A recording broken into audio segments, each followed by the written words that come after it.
家好，歡迎翻嚟 EY 學堂，我係葉玉業。今日同大家大事回顧啊，2025年啦。關於咧黃金價格咧升穿$4000大關啊，呢件咧都可以話2025年嘅轟動新聞啦。今日題目2025年大事回顧之標美會，黃金價格升破$4000大關，市場咧預示啊，俄烏戰爭咧未停嘅，中國咧就喺呢個時候咧取消黃金稅務優惠啊！我哋先嚟報下價先啦。大家睇到啦，10月衝破$4000大關啊，曾經咧升到4300幾噶。呢幅圖就2025年嘅啫嘛，一年裏邊咧，大家睇到黃金嗰個價格嘅變化都可以話咧非常驚人噶。尤其是踏入下半年啦嚇，大家睇到咧主要嘅升浪咧都係集中喺最近幾個月㗎。國際金價咧出現歷史性時刻啊，黃金價格咧一度係突破每安士$4000嘅重要關口啊，顯示咧市場咧喺近期嘅地緣政治同金融基礎設施嘅變動底下咧，避險需求上升啊！呢個報價大家睇到咧，2024年12月31號咧嚇，金價咧仲係喺2659.3啊，2659.3，3000蚊都未到啊！咁啊，2025年10月20號呢個就迎來咧現時嘅歷史金價最高峰$4300。咁啊，11月初咧原本有所回落嘅，落翻到4000樓下都試過㗎。咁但係咧今日咧又再飆翻上去啊，又升翻上去4100幾啊！咁呢幅圖咧，大家睇到啦，大市回顧咧，我哋當係用11月12號嘅數據啊，咁啊按年咧係大升50.4%啊，即係你話有咩投資係可以喺2025年一年咧賺50%咧咁啊？咁可能咧就見投資者賺金價賺到錢啊，所以咧即刻咧中國咧就取消黃金稅務優惠啦。咁啊突然間咧就嚇一嚇咧，搞到啲金飾股、黃金股咧都有受影響噶。咁我覺得細節內容啊，大家可能上網自己 search 啦嚇，因為中國財政部同國家稅務總局咧就突擊調整呢個黃金零售增值稅嘅政策，咁就改變部分咧稅額嘅抵扣優惠啊。咁啊，裏邊嗰啲你知嚇，嗰啲加減稅啊，嗰啲就非常之技術啊，非常複雜啊，唔喺呢度咧同大家嘥時間啦。咁啊，大家咧有興趣咧，自己上網咧慢慢揾個細節啦。部分嘅優惠稅項取消啦，咁所以咧就會導致咧內地嘅飾金咧價格咧反而上升噶。咁但係呢個上升咧就係其實嚟自嗰個稅務嘅問題啊。反而咧加稅咧係會令到咧嗰個黃金零售層面嘅需求減弱都唔定啊！咁你話個時間上高咁樣金價4300跌翻落嚟，係咪同呢個有關咧？就留翻俾大家去分析啦。咁我今日咧主要就集中咧係做大事回顧啊。咁呢度咧大家睇到啦，呢幅圖咧就係話，如果大家都當喺2000年咧用10000蚊去投資。一個咧就投資 S&P500 嘅美股，一個咧就投資晒喺黃金㗎嘛。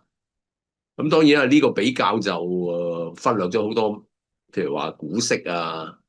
或者其他嘅交易成本嘅。咁但係咧就用呢幅圖啦，當一個簡單嘅回顧啊。過去25年咧，如果用10000蚊咧去投資兩種資產咧，大家睇到咧係黃金投資嘅回報咧跑贏美股噶。呢度報一報數啦嚇。如果用2000年，大家都鎖定用10000蚊去投資，一個買美股 S&P500，一個咧就買黃金咁啊。咁啊，假設冇股息，亦都假設冇任何嘅交易成本嘅嚇。咁啊，結果顯示咧，黃色嗰部分咧就係黃金嘅金價咧係大幅跑贏咧藍色嘅 S&P500美股噶。咁因為咧美股咧，如果你用2000年嘅時候用$10,000投資咧，去到2025年咧，用呢幅圖嘅截數期咧，都只係咧得77,495啫。咁啊，約莫係升咗6.7倍啊，都非常之可觀係嘛？你諗下，25年咧可以有差唔多7倍嘅回報喎。咁啊相反咧，如果你買黃金咧就更加驚人啦，一升咧升到而家咧係12,6,596啊，咁升咗11.6倍啊！咁就差唔多咧 double 啊，美股啊嚇。咁裏邊咧，大家睇到咧，特別跑贏美股咧有兩段重要時間表嘅。呢個咧就可以咧俾大家睇到咧，黃金咧主要上升咧係嚟自咩動力？尤其是大家見到啊，2008年之後嘅呢段時間咧，黃金嘅金價咧係上衝得多過美股好多噶。咁呢個咧正正就係國際金融風暴啦，次按危機之後咧，美國大幅增加貨幣供應所導致咧市場對美元信心嘅轉弱從而咧帶動嘅黃金價值上升嘅一次升浪啦。而另一次升浪咧就喺2020年之後，尤其是最近2022年之後呢兩次啦。因為咧裏邊就唔單止爆發疫症危機，COVID-19，更加咧係2022咧俄烏戰爭所導致嘅國際制裁咧，全球咧於是乎出現通脹嘅大幅回升同埋咧更加係咧國際地緣政治嘅緊張，咁引發咧呢個金價咧喺呢度咧見到咧一支箭咁飆咗上去啦。所以從呢一段25年嘅歷史，我都可以睇到咧，黃金咧係喺抗通脹保值嘅特性咧，係反映出，尤其是喺市場出現波動或者經濟不確定性嚴重嘅時候咧，黃金咧係特別咧發揮作為避險資產嘅重要作用㗎。咁大家可能會話，通脹嚟嘅啫，咁我哋試下扣除通脹咧去睇呢個故事。再將個時間放到100年去睇咁可能咧有更加深切嘅了解啦。呢幅圖咧就係扣除咗通脹之後咧，約莫100年嘅金價圖啦。從過去約莫100年嘅歷史長河嚟到睇咧，呢個叫實質金價扣除咗通脹啦，佢個主要升幅咧係並不直線嘅，佢反而咧集中咧喺3次嘅升浪嘅，咁咧每一次咧都有一個明顯嘅導致黃金上升嘅原因。咁當然包括咧就係1930-40年代嘅二次戰爭啦，係嘛？二戰嘅爆發當然就會令到黃金飆升啦。咁但係咧戰後咧其實咧金價已經咧係快速回落㗎。咁呢度咧，大家見到咧戰後咧，其實咧係曾經金價咧跌到咧實質金價係跌到200蚊樓下噶。咁但係咧，自1971年美國單方面宣布取消布雷頓森林協定結束咗金本位同美元掛鈎咧，引發市場對美元信心嘅危機大家見到呢支箭飆上去咧，就係嗰個金價從200美元一盎司樓下咧，飆升到上去超過2500美元一盎司噶實質金價噶。咁隨後咧，1990年代就有金價就有所回落呢個包括經濟開始進入穩定期美元走強嘛，加上咧英央行咧就係出售所有嘅國家儲備黃金嘛，咁所以咧金價呢段時間咧就出現咧係一次大嘅跌幅啦，跌到落去咧500美元左右喎。咁但係咧2000年之後咩千年蟲科網股爆破跟住又踏入911再加上2008一浪接一浪咧，美國不斷減息實施零利率嘅政策大幅增加貨幣供應咁於是乎咧就為呢個實質金價咧提供咗新一次嘅上升動力噶。咁尤其是去到咧係2020年疫症爆發，各國央行大規模放水去刺激經濟，全球通脹急升，實質金價咧就再度升穿1990年代嘅高位啦。咁而家咧更加係破晒歷史紀錄呢個係實質金價咧都已經咧係升穿上一個高位噶啦，再次反映出咧黃金作為抗通脹同避險資產嘅價值㗎。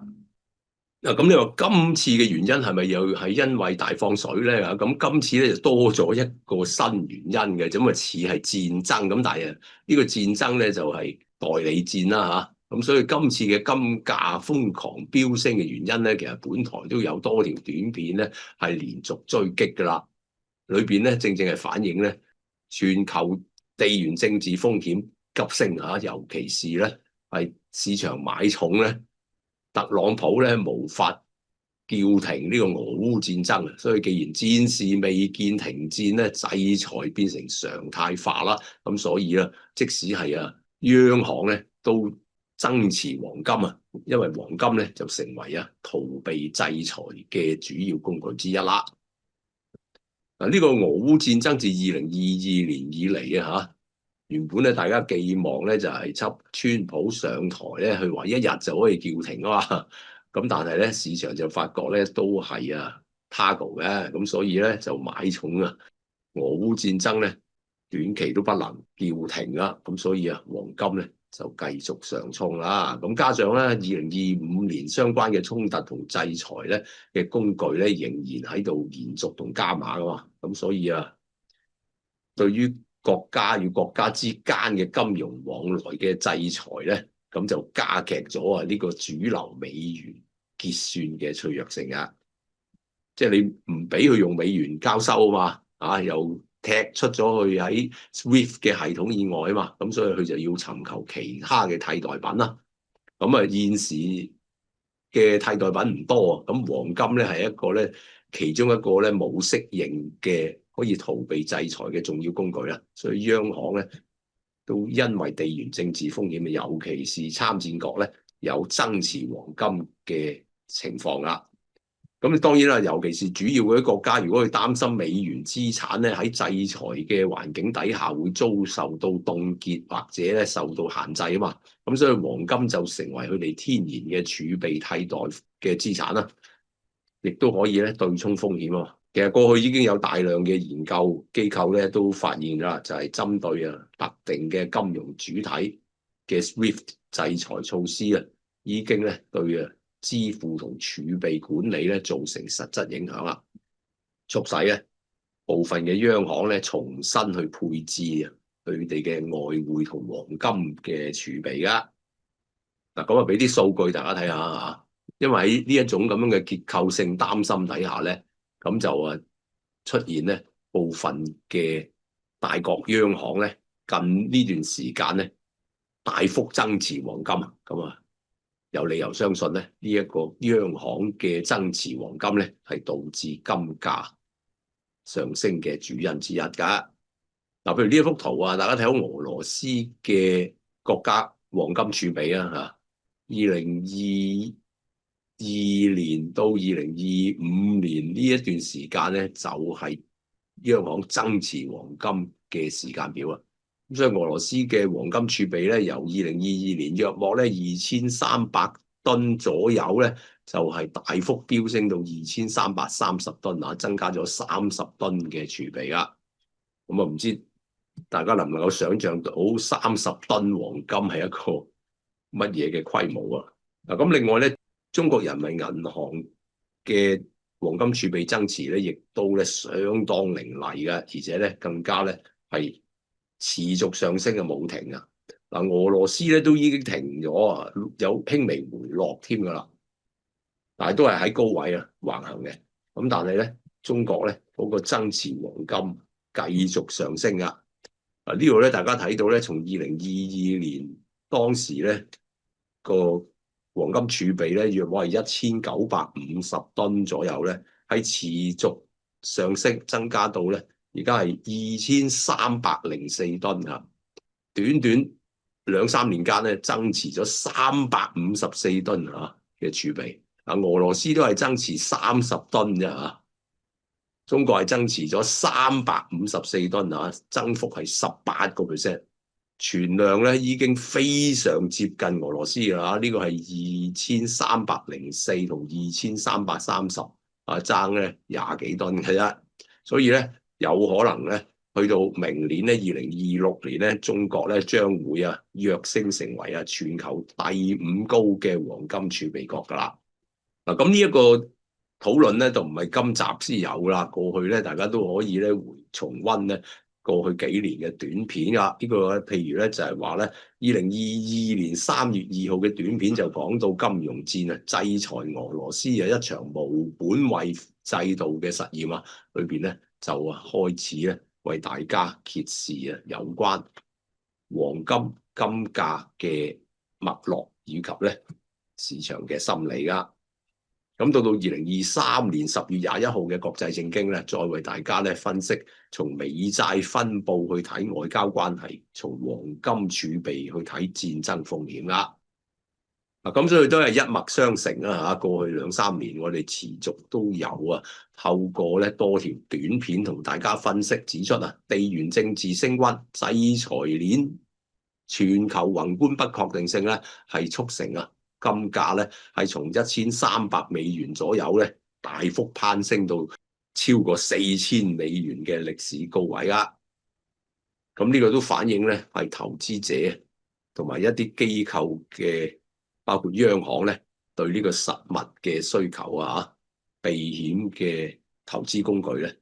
嘅需求上升啊！而2025年咧金價咧終於升破$4000啊！呢個咧我哋年初講$3000咧，升破$3000咧，已經嚇大家一跳啊！咁但係到年底咧就再升$1000升破$4000啊！咁呢一個趨勢咧，正正咧係確認過去2-3年嘅分析㗎。隨住呢種地緣政治咧，美元嘅信心危機咁你制裁踢出人哋去 SWIFT 系統以外咁佢嗰個國際貿易咧，佢就一定會尋求其他嘅替代品㗎。即係你唔准去用美元咧，咁佢部分用黃金啦，但係黃金好難交收啊嘛。咁所以咧，亦都出現咧非美元嘅清算體系啦。咁包括咧呢個 CIPS chips 都喺數據上都睇到咧，近呢幾年咧係有明顯嘅擴張嘅。其實咧早至呢一篇文章其實已經係俄烏開戰嘅時候就已經咧有機構分析㗎啦。2022年5月啱啱俄烏開戰冇幾耐嘅啫。咁呢一篇咧就已經由 CSIS Centers for Strategic and International Studies 就提出咗sanctions SWIFT and China's cross-border interbank payment system。咁呢個 cross-border interbank payment system 就係 CHIPS 咯。咁就係話咧呢種制裁咧導致到咧踢出咗部分嘅主要貿易國離開咗 SWIFT 咧，就去尋找替代嘅貨幣交易嘅平台所以 CHIPS 咧就變成咧係出現大幅嘅成交增長啦。事實上咧，報道已經講咧喺2022-23年2年前咧處理呢個 CHIPS 咧係個增長咧係處理人民幣規模咧由數十萬億人民幣咧擴張到已經去到數百萬億元人民幣嘅規模啦，即係10倍嘅跳級㗎啦。咁而2025年嘅報告咧亦都顯示咧參與者咧係每日平均交易額咧係持續上升㗎。咁呢個咧正正係反映緊市場咧係逐步增加非美元結算嘅平台使用啦。咁無論係貿易結算定話金融往來咧，都似乎咧正在咧出現咧市場嘅非單一化啦。咁呢篇文章咧就可以喺網上免費下載嘅咁佢係 Barry Eichengreen 撰寫啊。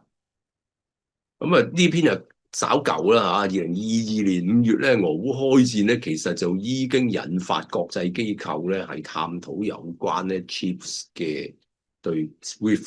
嘅替代嘅挑戰㗎啦。裏邊嘅詳細內容咧，或者留翻俾大家自己網上去睇啦。咁最近嘅新聞就進一步咧去追擊啦。呢篇咧2025年4月14號巨亨嘅報道就講中國 CHIPS 去年處理超過175萬億元人民幣交易。大幅增長43%啊！咁啊呢篇報道都舊啦嚇，4月啊半年前㗎啦，佢就計到2025年3月底咧，Chips 咧就已經連接到170個直接參與者同1497間間接參與者，個業務咧係延伸到186個國家同地區啊！咁又建構成呢個人民幣國際化嘅數位高速公路啦。咁裏邊嘅數據咧就10年比較啦嚇，自2015年先至成立嘅。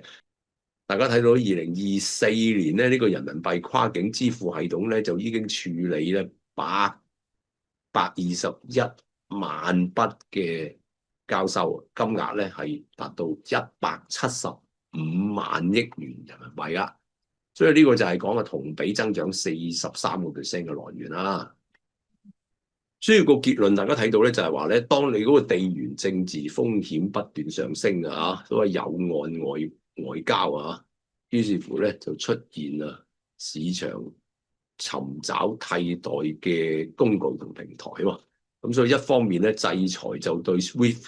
嘅限制提高咗咧對美元依賴嘅風險啊。促使咧某啲國家咧，尤其是被制裁啊，或者希望分散風險嘅國家咧，就一係就增持黃金啊，或者嗰啲Bitcoin 啊等等嘅非美元資產啦，再唔係咧就揾另一個咧貨幣交收平台，譬如 Chips 咁樣啦嚇，去做替代嘅清算途徑啦。咁所以 Chips 嘅出現同埋擴張咧，正正咧係反映出非美元結算咧，市場出現新嘅競爭，咁所以其實咧金價嘅升破$4000咧，正正係反映咧市場嘅呢一種咧避險情緒嘅上升㗎。好，今日嘅討論到呢度，拜拜。